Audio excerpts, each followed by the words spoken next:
Oh, okay. Go ahead. Uh, hey, everybody, welcome to our session number three. John McNicholas is here, and so excited for our session three when people became the breach. Bringing the stage to you. All right. Thanks, everybody. And Philippine, please tell me if I have any issues. I'm looking at the screen. I'm not really tracking the video per se. So far, Yeah. so good. Looks great. All right. Thanks, everybody. 22 years in the industry. I've been fortunate. I've worked in a lot of fields. I haven't really concentrated on programming or databases. Other than helping them through governance and keeping them straight. Yeah, but it's been a great career. Now I'm really working in governance, risk, and compliance, and just trying to sell why we need security and going through, just why we're doing what we're doing. And I'm not going to read these slides verbatim. Please, I want to make this interactive and tell me if there's any questions, if anybody has any thoughts. But we went over it, and it's been a great panel so far, great day. Agentic AI, it's AI is changing how we work, our lives, and especially IT. And it's making security more difficult. But I think we're up to the challenge. And weaponizing, it's just a lot of changes are coming. But AI, I see the evolution of social engineering and its effect on it has been amazing. I mentioned it in one of the earlier talks we had today. The defenses are getting better. I think the attacks are getting better with AI, but I think the attacks are always easier, in my opinion, because they only have to be right once. When you're a defender, when you're a blue team, when you're part of a security team in an organization, you have to be right every time, and it makes it difficult. But I think the AI tools are going to become better in a defensive way. They're going to make sure when you go to click on a link, why are you going to some site in Estonia that's been related to a botnet, things like that. I think it will help us, and I'm looking forward to that coming more and more. But what we're dealing with now is the attackers no longer have to struggle with, okay, what am I going to sell this person on? What am I going to try to, sell them on? And it's just our data. They're trying to get our data, and by your Facebook, by your LinkedIn, by your social media, by pictures you upload. And AI is just making it so they can get through all that data and give you something good if you use the right prompts, if you use the right tool properly. They're going to send you something about sports teams you like, people you grow up with, people you know, places you work.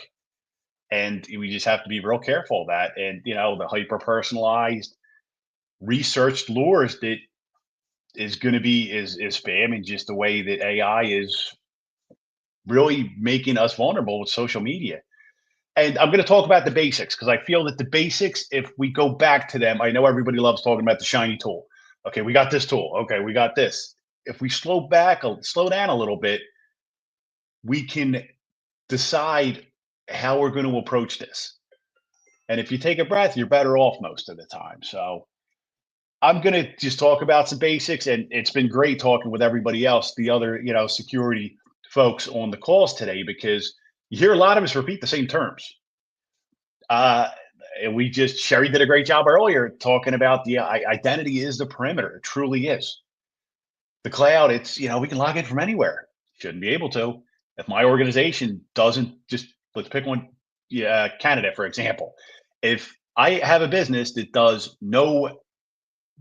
has no customers, no clients, no partners in Canada, why am I allowing people in Canada to connect to my cloud? Why are they connecting to my system? Why am I allowing my system to connect to IP addresses there? So identity really is a perimeter. And key points that we take from this: phishing resistant MFA. I've mentioned it earlier, but YubiKeys, I think hardware tokens are the way to go. You use this, I don't own any stock in this company. You use this tool, you put it into your computer, it does near field communication, USB-C. If you touch the button, scripts can't trick it. It can trick, tapping an approve button. But if you physically have to touch that, that's a great defense there. And identity orchestration, that's the way we have to go with this. Know your baseline. This will come into the examples. I'm going to talk about the social engineering and how they got into these, but it you have to know your baseline of your network. No, okay, all right, we have accounting, and know the business. Accounting, okay, accounting every quarter they do monthly reports that they send to headquarters. All right, so that's when we see the spike in traffic. It's usually on Thursday afternoons, every 3 months. If we see that same traffic weekly, why is that? Let's talk to the business. Let's know. So know your baseline and, train employees to recognize if something's off, if this is how this is not normal, and you have to have good configuration management, change management there, proper approval. That's never a sexy term, and I've never seen many organizations do it well. But if the baseline's going to change, the baseline is going to change. When it does, make sure you have approvals. Third party risk, verify, verify, verify, and it's something I mentioned earlier. Security is a business decision.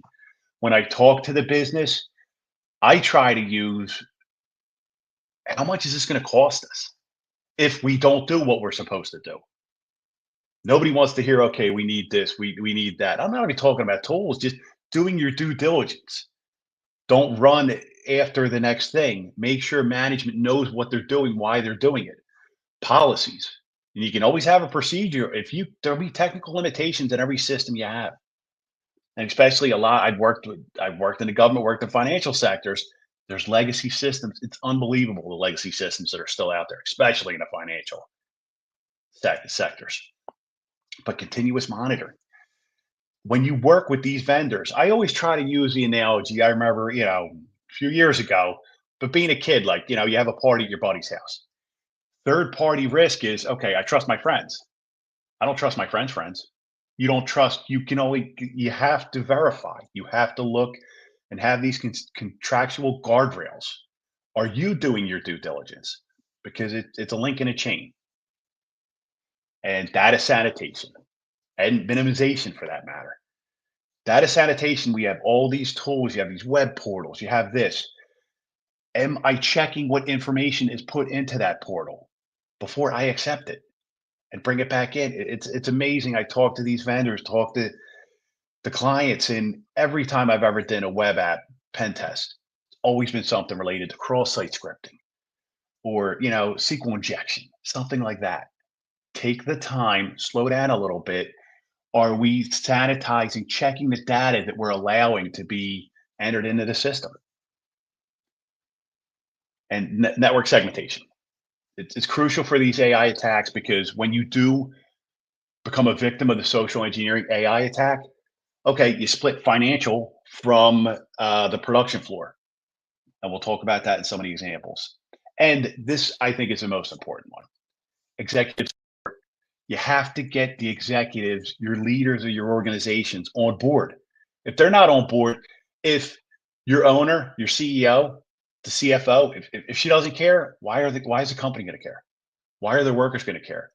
Because the thing is with security, as we all know, it's usually never convenient. Availability is a huge part of security. I love single sign-on, and we've talked about it. The government IDs, the hardware tokens, love them. They're great. They're actually convenient. I'd love to hear from the rest of the panel after this if they feel like security doesn't bring much convenience. It usually not. It adds layers of work, but you need to show the executives. And I usually do it financially. I've had a lot of luck with doing that. Okay, we don't do this. We have a data breach. Every data record has been roughly estimated to cost about 5,000 a pop. Okay, so we lose 1,000,000 records. Let's do that math. But just build resilience. And this is my first case. And Bryce, you brought it up, so I'm not going to go too far into this. But that deep fake, the Hong Kong financial institution back in January 2024, it's an amazing one. And if you've never really went into that, I highly recommend looking into it. But these attackers scraped huge amounts of public data. They did their homework on the financial organization. And they used AI to train the models to perfectly mimic the chief financial officer's speech patterns. Then it all started with a spam email sent to one of the workers saying, like, we're going to set this off. And the transaction, it's $25.6 million. And we'll talk about best practices and what we said, but it just, like, take a step back. That's a lot of money. Let's look into, I want a manager approving this. I want someone else flying off on it. I want a lot more checks and balances. But when the employee hesitated, the attackers pivoted to a Zoom call. And usually the people doing the social engineering attacks, they know they're using psychology with their attacks. You're frustrated. Maybe it's during a company downsizing. We're seeing a lot of that in the news. If you call up one of these companies, hey, we needed to do this now. Okay. We're playing on the human psychology, and countermeasures with that, out of band verification. Maybe for something like that, we use a second app. We use something else to get the digital signature or verify somehow. And it's going to change depending on how many resources the organization has. It's a small business. Small business, maybe it's a signal message. I think that's a secure, second way to do that. And then we can talk about securing camera a little bit. You want to add integrity. You want to do integrity checks to this. And that's why I've mentioned it before, an email with a digital signature. Okay, I know that is because you're using public and private keys. And just take a step back when you're asked to move that much money. It shouldn't be done through email.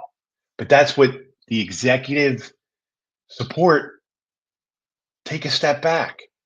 So, okay, we've been trained. The CFO is not going to send me a message asking for this wire transfer of $25 million and tell me it needs to be done in 10 minutes. And then this one right here, we just, this is a supply chain here. The attackers went after, it was a realty company, it was a retail company. They went after some of the vendor, the third party.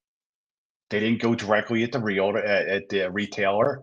They used LinkedIn and HR documents to build, pretext with real employee names. And they manipulated help desk protocols to reset passwords and register a new MFA device. So that's where, if you have a hardware token, you're not going to be able to do that. You want to add as much complexity as you can to it while not adding too much. It's a balancing act. And it's why I picture YubiKey there. I think they're great. They're phishing resistant MFA. They, I think they do a great job. And just verification over speed. Do it the right way. Is the just make sure you have a few checks and balances to that, and require manager approval for help desk agents to reset access. And if you can, I know it's not always possible, but how about you go do it in person? And we'll talk about out of band. Go to the office. I've worked at places I know it's not convenient. For me, it'd be a 3-hour drive. That's fine. For a high stake transfer, it, it should be needed. And Coinbase, this is one they recruited, support contractors via social media and bribe. This is your insider threat here. And they use stolen government IDs to trick customers into transferring crypto. And it's a shame. I've heard a lot of stories about some states are actually pushing against it. Some of these crypto terminals transfers, they some people who are getting duped and fraudulent transfers. And once you start a wire transfer, it's gone. I've heard from Secret Service agents, FBI agents, they can't get that money back. It's gone. So think about it. Take a breath. And this is where, like, privilege access management. Sherry talked about that. Did a great job with talking about why that's needed. Just in time provisioning. Just continuous vetting. I love the way it was. We do this quarterly. You do this yearly. Look at who has what rights and why do we allow them to have. Going back to the basics. Strong account management. And this one was so interesting. It's a Jaguar Land Rover ransomware case. This is where segmentation would have been key. You want to keep the production floor away from the HR office. You want to segment as much as possible. And it's a balancing act, but you want to segment as much as possible. So your operations on that network, you shouldn't be opening up email on it. You shouldn't be able to, all you're doing is strictly production. Operational technology, which I'm really starting to get into with my last position, there's a lot of technical limitations with it. But if you segment it, if you contain the blast radius, you'll be so much better off. And you prevent lateral movement. This is what the lapsus hunters, they used, voice phishing and stolen contract, stolen credentials to bypass the multi-factor authentication. And every organization should be using multi-factor, but that's where you want the hardware tokens, because as we know, SMS text pushes. It's not, and there's some great tools out there with like Google Authenticator. Bitwarden has got a great authenticator. Proton Pass has got an authenticator app. They're the way to go. It's not as good as hardware based, but it's much better than getting a text message. And then, they had the Jaguar Land Rover had to use a kill switch and they came down. It affected the economy of the British government. And just, segmentation would have went. This could have helped. But we talk about true segmentation is the air gapped. That's going pretty hardcore. That's some government usage there. But if it's that important and you want to go to immutable backups, you want immutable production instances if possible. And you'll hear me, with the MFA, with the FIDO2. That's what's great about the YubiKeys and the supply chain risk management. It's just you want to go back to the basics. Did we verify who we're working with? Are they doing what they're doing? And just make sure with the employee training as well, because the technology is getting better and better, but it's the human they're going to go after because we're the most vulnerable. There's no patch for us. There's no patch for human tendencies. I love when I was watching a video a few years ago that these guys were walking into buildings, secure buildings with a ladder and dressed as construction workers. Because people are friendly, they see you carrying something. Usually they're going to try to be nice and hold the door open for you, but you can't. They're playing on your tendency. And I saw another great video where a woman was calling up a help desk trying to get access to her husband's bank account. Eventually, they did because the person started playing sounds of a crying baby, and the person had some empathy from that help desk and allowed them to get in. That's why the human is a great target with AI now, and we have to really just be aware of that. And we can use AI for good as well, not just attacks. Like and just have just ways, even with your family. What did I use? I think I used somebody's phone to text a family member and asking for, hey, like, what's a pin to this account? And I stopped myself. I was like, don't do that. Have a safe word, especially when you're dealing with family, when you're sending a text, or like if I ever call you and ask for this, you just like have a safe word, if you can call it that. And you want to build integrity into it. And that's what I hope to see technology kept up with these deep fakes, because I did a little research on something with the camera pipe security. It's actually hardware in the cameras that are going to prevent modification and put a hash on the video. I'd like to see that because some of these deep fakes are amazing anymore. You have to be so careful. But the out of band strategies, that's how to set up secondary communication channels to make sure. And this is a good one where if you get a phone call, the phone numbers can be spoofed so much, because I have a number, an area code outside of where I live now, and I know it's spam because usually it's the area code that I used to live in. But You just have to be careful with it. Where even if you get an email from the IRS, I love that one. Well, contact the IRS, contact Comcast, contact them back directly. Don't click on a link but AI is getting it and just they're training on all this data and they're effective. Where before it would have taken like 10 analysts to look over this data and make to target someone for spear phishing. Now it can be done in minutes. And the human in the loop. I know I've heard it talked about before, but I love AI. It's a tool. It's a tool when used properly. But I still think we need the human in the loop for critical transactions. I've heard of people setting up their Claude bot and letting it buy airplane tickets for them. Okay, good luck with that. Just that. Use the AI, set it up in a segment, get a play zone going, know what it's doing, and slowly go out with it. I've talked to organizations that they've dealt with people that are running these bots in production. Slow down a little bit. It just, and there's ways on the video. Try to, have the people turn their head. Try to, the videos are tough. I would really, I hope soon we can get a good way to check the integrity of them. But I mentioned safe words, and we have to, strategic identity proofing. This is a way that the government did a great job with the cat cards and the PIV cards. I wish that we had an organization the way signed code. It could verify you are who you say you are.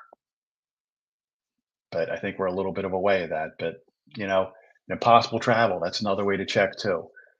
Okay, if you're the chief financial officer, if they're out of an office in London, okay, use technology to make sure. All right, why are they calling from some country in Asia when they're not on a trip? When they're not, just use the technology to identity proof. You just really have to be careful with that. There's another hardening human, and you heard me say about the 502 keys, out of band verification. Maybe you have to go to the office and pick up your hardware token. That's the way to go. Identity threat protection. Just make sure as much as you can use the technology to your benefit. Okay, you are who you are. Let's build the integrity. And this is probably one of my favorite ones. Is just the cool off period. Take a step back. Train your help desk. Allow them to slow down a little bit. Oh, they're getting a call from the CFO. Okay, stop. The CFO just called me. I can't verify that they're calling me, that they are who they say they are. Have them come into the office. And I know they're not going to like that, but are they using their hardware token? Are they making sure that we can validate they are who they say they are? Without a doubt. And sometimes you're going to get the 100% no. But it's does the ends justify the means? I love this. You don't use a $10 lock to secure a $5 bike, but you have to do what you need to do to make sure that you're doing your due diligence and training, user training, having your team, having the whole company know that they're a part of this. And social engineering is just going to get more and more sharp. It's going to get more and more dangerous. And we have to be careful because we're the breach. And I heard a great term that the call is coming in from inside the house. And we have to be aware of how we're addressing that. Do you have a plan? Do you have training? Are we doing tabletop exercises on how to prevent this? Be skeptical. Take a deep breath. Know what you're doing before you do it and think of the ramifications.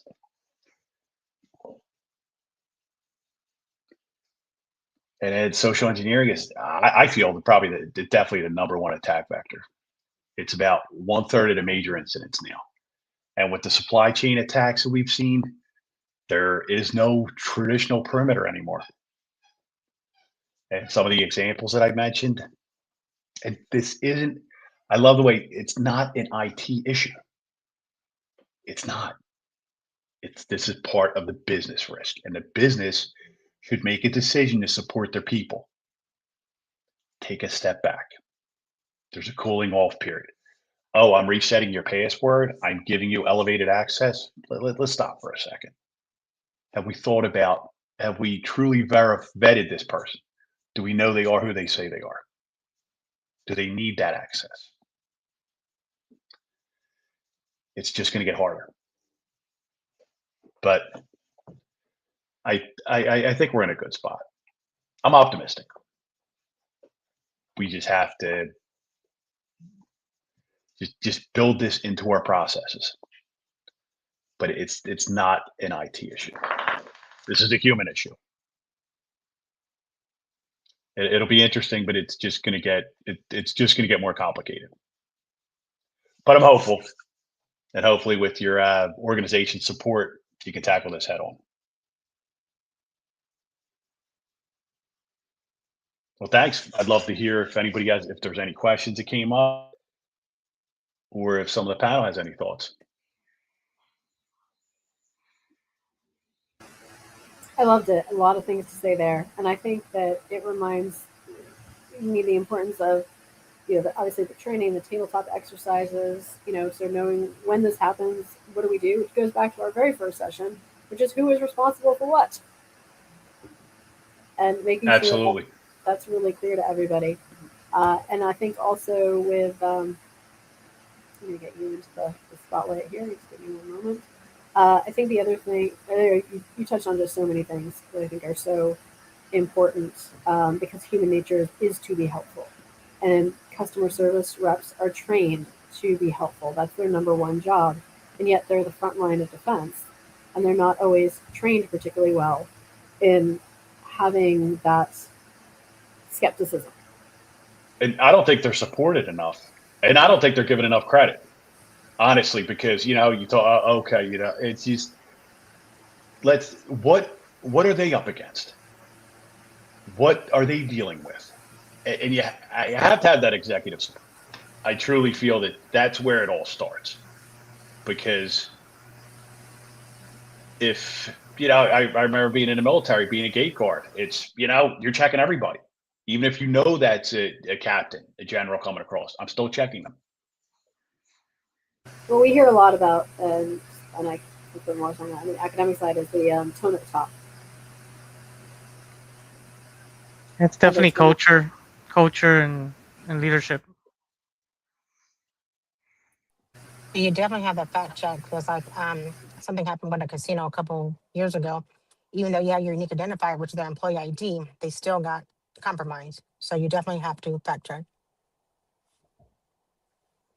John, I have a question for you. So my marketing team fought teeth and nail for me installing encryption for their email when they're sending out different POs.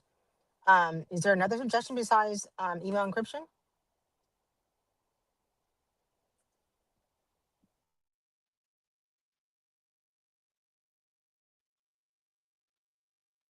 I have a Who's question. John, yeah, John's frozen. Yeah, it looks like he's frozen. Remove him and add him back. Is he back? I won't speak for John, Sherry, but I think the short answer is no. That's what I told him. I'm like, I don't know any other way. I didn't miss. I didn't see anything. I talked to my colleagues. And I'm like, maybe I'm missing something. But when you're dealing with money, we need that encryption installed. You're doing money and POs, and it's like large numbers. Yeah, and then you have PCI implication if there's card information and card holder data as well.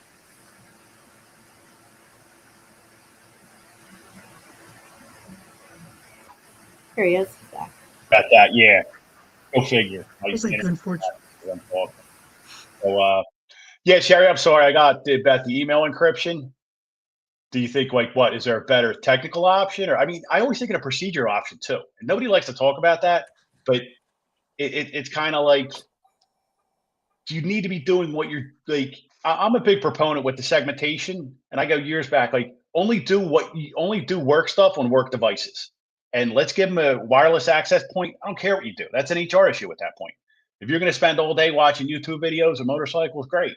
Like I'm going to put that on the Wi-Fi, and I only what you're doing business wise. But I'm sorry, do you mean you thinking of like a technical solution or a procedural, or are they just pushing back because it's complicated?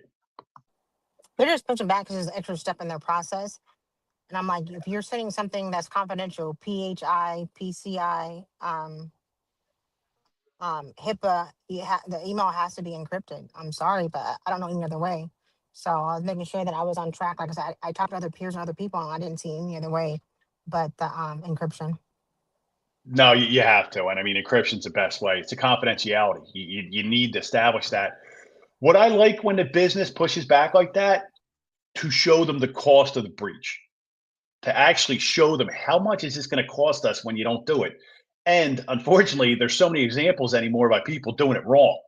So I would go to the executives and go, okay, if we don't do this, this is how much it's going to cost us, and just and I really hope we get something like GDPR, because that's if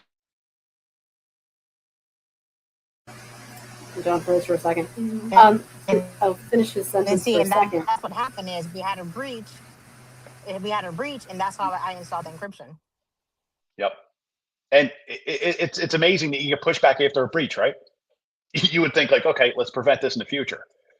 So it's tough, but I think the money shows them, and that's I know we've all mentioned governance today, but when not doing what you're supposed to do is more expensive than doing what you're supposed to do, people start to move with it. Like if the fines just start to get okay, if it costs us $30,000 to encrypt a network, but if we lose the data, it's going to cost us 100,000. Let's encrypt. Yeah, quantifiable risk assessment. Yep. Yep, show them the money. Not just that, but I would love to see like a reputation kind of thing, right? Because a Yep, lot of these companies, they don't care. You know, when CrowdStrike, when that when that happened, they were like, yeah, whatever. I You think know, they when got off easy. Cloudflare went I down, really do. yes, they and that's why, right? But if we were to have some sort of like reputation kind of rating, you know, I think a lot of companies would care.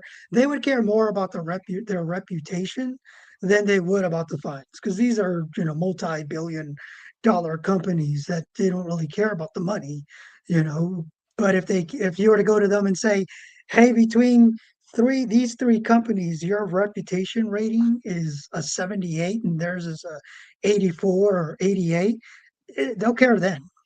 Yeah. You know, those Oh, like we absolutely. care about that stuff more. Yeah, there's some tools out there, Frank, like security scorecard BitSite that have a little bit of a reputation score in there. But you're right, it doesn't really have that much of the weight that we would want to see to Yes. make any sort of impact, like the hammer Yeah. to come down. Yeah. Yeah. Yeah. Yeah. And that's where you would want, capitalism in its best way to just consumers need to talk with their wallets. Like Frank, what you said, like I wouldn't. Do you remember LastPass? I don't even know if it's still around. But once your password manager has a breach, that's not a good thing. And I'm still like CrowdStrike. I mean, automatic updates. I don't do automatic updates because of stuff like that. And I think Right? it's Yeah. amazing that a company that big did that. And people, oh, it happens. It happens to a mom and pop shop, okay? It happens to a small. Come Yes. on, really? Honestly, what So, got me was that he was at McAfee when Hmm. it happened there. This wasn't his first time. You know Yeah. what I mean? And like, and again, I'll give Cloudflare. Cloudflare did a really, really good job of coming out and saying what happened. I agree. You know, Yep. and I love that. But what's missing is the next part, right? You know, like they need they, whoever, they need to be held accountable for the next steps. Because Yep. Cloudflare, like I said, they said this is exactly what happened, and we're going to take care of it. Cool. Yep. And then 3 months later, we never hear.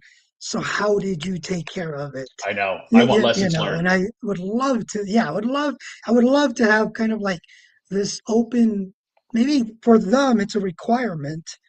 And then for us, like it's up to us to hold them accountable, right? Yeah. Like, no, I want to see what your They, processes look like now, they'll tell you you, know? Frank, but you need an NDA.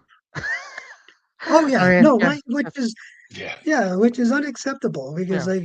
if you truly want to be part of the community like they say they are and they want to help, Cool, man. Like I said, I totally give you thumbs up for coming out and saying what you did wrong, but let's hold you accountable to so that it doesn't happen again. Yeah, And not due just with diligence. you. Yeah, not just it shouldn't happen again with you. It shouldn't happen again with anybody. Yeah, That I would love to see that kind of cooperation. because when they're that large, they have the resources. They Oh have the yeah. right people. They know what they should do, and I just it shows a lack of. I mean, Yeah. due diligence. And I I keep and saying that, but I hate the whole mindset of wow, then build the laws. Like, no, we shouldn't have to. Like like we know right from wrong. We don't need to be told right from wrong. So let's do the right thing because it's the right thing to do.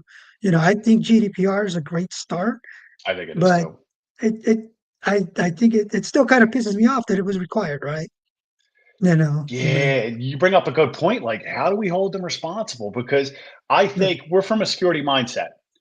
I think they just rush to production. And I mean, I think some of these larger software companies should be held somewhat responsible if they push something out, they knew it was junk, you start using it, it's a tough balancing act. You bring up a great point. What's the best way to handle it? wow, right? Like, Yeah, we don't want more because to me, regulation. I don't. Yeah, I don't either. I don't either. And I don't. To me, how do we make the shift where instead of asking the question, is this, is this piece of software good or not? I would want the question to be reframed in the sense of, is this piece of software exactly what we hoped it would be? Yeah, You know what I mean? And like if we kind of, to me, that kind of mindset is like I don't know. I don't know if it's just because it's a military thing where, I have this saying where it comes from the Navy SEAL creed where it's like anything worth doing is worth overdoing. Moderation is for cowards. And yeah. I hold that to me so close, and it would be amazing. And I think we could do it. And that's one of my wishes for the NIST, for the NICE community, is to start holding us to that level. You know what I mean? Like, okay, how are we going to make those transformational changes to our society? Because when I listen to you guys, I'm like, man, we got the talent. Yeah. We got the talent. Let's freaking let's come together and make this happen. Yeah, what you bring about the software, and that's the hope for the open source. I mean, it's interesting. You've heard some of these European countries moving away from Microsoft. Some of them are going just straight Linux, and it'll be interesting to see how that goes. But I do think some of society is just sick of the status quo because I feel if you're a large company, large software company, you, you it makes me laugh when you have a hardening guide. Why do I need a hardening guide? Just build it into it. Why is there a hardening guide for a device in 2026? I get it 20 years ago. I get it. Security was an afterthought. But today, I just, you get something and you're patching it a month later. Yeah. Did they And really do like, what they were and supposed to? I'll see if I'll show it to you, but like part of our demo is we tell people is like, hey, if you were to go out to Best Buy, buy a computer, bring it home, let it get updated automatically. In the military, this, like there's two types of assessments, right? There's the patching assessment to make sure you're getting updates, and then there's the hardening assessment to make sure you're Yeah. configured in a hardening way. And coming out of the box, I can tell you a DoD system is at about a 95%, right? Yeah. Like we harden the hell out of Gold them. disc and the But if you were to stings. go, Yeah. yeah, but if you were to go and take with this system right out of the box, they're coming in at about a 35%. Yeah. And nobody should be okay with that. You know what I Yep. mean? Like nobody should be okay with that. But they just don't know, and that's something we hope to change. Yeah, no, absolutely. And I like what you said about the Miss Nice community. It's such a great place, and it's a way we can just make things better and just help the next set of cybersecurity professionals. I mean, Yeah. we're working on to help with small businesses, and we're also working to like help veterans get in the field, things like that. Because you're right, it's up to us because the industry is not going to change. the industry will follow the money. It's got to be us that kind of gets involved in there and does what we're supposed to do, while helping each It's other. gonna be And you, Felipa. It's gonna be you. You're gonna organize the shit out of us because the rest of us are button smashers, man. So Well, this you're gonna is have to why I also organize feel us. like this information should not be gated. Like that's why it's so that's a important to great me that point. we're one, and as we've evolved sort of the concept of what we were putting here, because I think when we introduced these stages last year, it was like, hey, let's inspire a younger generation and students and starters. But I actually was like, let's take it to a different level and let's actually do peer conversations. Everybody's welcome, but let's get the brain trust together and have conversations that I'm sure you guys don't even get to have that often in your normal life. Like, I don't remember the last time we were all on a conference call. I mean, we go to the NIST meetings, or the nice NIST meetings, but it's not the same as actually looking at problems from different point of view and each of us kind of having, something to say about that. So I think it's amazing that we were even able to sort of put our brain trust together and yes, to continue the conversation, to solve problems and to bring more people into the conversation, to say these are the issues that we see, and let's get on with the you can't fix what you can't measure, you can't fix what you can't identify. So at least if we're having conversations, and we're not, again, I don't gate anything, I just want it, to me, I wanted to make sure that everything is very accessible, and so that it is anywhere on the range from starters to leaders, can be part of our conversations. Yeah, I And love this then, forum you set up. yeah, no, this is cool because to me, the other thing we need to focus on is the messaging. Like again, we're technical people, so we love the binary of it all, right? We love to get into it, but the reality is that we're dealing with people who aren't us. So how can we get that message out there so that they can understand it and want to be part of it? I truly believe people want their data to be secure, Yeah, but the way we're going about it, right? Like, well, you didn't have this one update, and like we tell the Cloudflare like, oh, there was a memory issue, and it's like, no, that's not the story we need to yeah, tell. We need to tell the right story for them so that it's effective to them. And yeah, it's hard. It's hard. yeah. So we don't hit them with all the acronyms, or you have to talk Yes. the same language, because a lot of times Yeah. you got to know your audience. Which Yes. goes back Yeah. to what Sherry was saying. I think when you're talking to marketing people, the money, like, they don't really care as long as they know they'll kind of keep their job. Where some of those financial conversations, I think, are more sort of C-suite conversations, but marketers do care about reputation. Like, that's Yeah, what they do all day long. So if a breach can really hit them really hard on all that good work that you've done to establish trust with the community, or the client base, because what is marketing? Marketing is getting people to care, and it's selling a Yes. promise of, and so if it's going to be a compromise to that promise, and then it just is going to make the marketer's job that much harder, to reestablish that trust. So I don't know, that's a question for Sherry, but just kind of, because I come from a marketing background, in marketing speak, it's, reputation is everything. So, and I don't think it's a question for Sherry. I think we make that Sherry's problem. Be like, you solve this, Sherry. Sucks to be you. That's just me. I'm just going to applaud Sherry. Sherry did the right thing, even though it's difficult, even though there's pushback, even though they don't get it. And and I think that is the education. And like I said, when I go through the world, sometimes I just like to talk to people anywhere and just remind them, if they have a code on their phone, they're doing cybersecurity, and then, oh, there's so much more. But I like that. I like that example. But usually when you start saying compliance, risk, legal, you definitely get their attention. yeah, that That's a too. cool segue for the next section. That's great. All right, Frank, we're all about it. We are so excited to see you in the next session. I'm going to go ahead and send out our links right now. We'll You just guys pop there? that in the chat, and then we will very much look forward to seeing everybody in session 4.